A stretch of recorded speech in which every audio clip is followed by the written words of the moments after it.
अस्सलाम वालेकुम वरहमतुल्लाहि वबरकातुहू। एशिया कप के बाद अब पाकिस्तान क्रिकेट टीम को इंग्लैंड के खिलाफ टकराना है। पाकिस्तान का बेसिकली इंग्लैंड टूर करने जा रहा है। 7 कुल टी20 मैचेस खेले जाएंगे और इन कुल 7 टी20 मैचेस पर हम बातचीत करने जा रहे हैं। आपको स्केड्यूल बताने जा रहे हैं।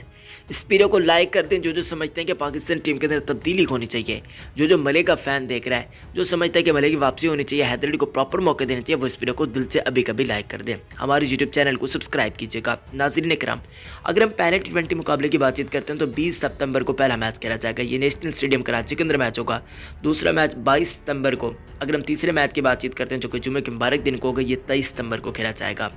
इसके अलावा 25 तारीख को जो इतवार का दिन होगा, पाकिस्तान मुकाबला इंग्लैंड मैच खेला जाएगा। ये भी नेशनल स्टेडियम कराची के अंदर होगा।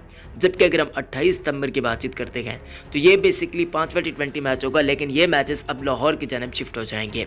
5वां, 6वां और 7वां मैच, ये सारे के सारे मैच लाहौर के अंदर होंगे। अगर हम टाइमिंग्स की बातचीत करते हैं तो 7:30 पे मुकाबले शुरू होंगे पाकिस्तानी टाइम के मुताबिक। अगर हम यहाँ पर चौथे टी20 मैच की बातचीत करते हैं तो वो 25 को, 5वां पाकिस्तान का 28 को, 6वां मैच 30 को, 7वां मैच पाकिस्तान का जो आखिरी मैच होगा वो 2 तारीख को खेला जाएगा। वीडियो देखने के लिए बहुत बहुत शुक्रिया। अल्लाह हाफिज़।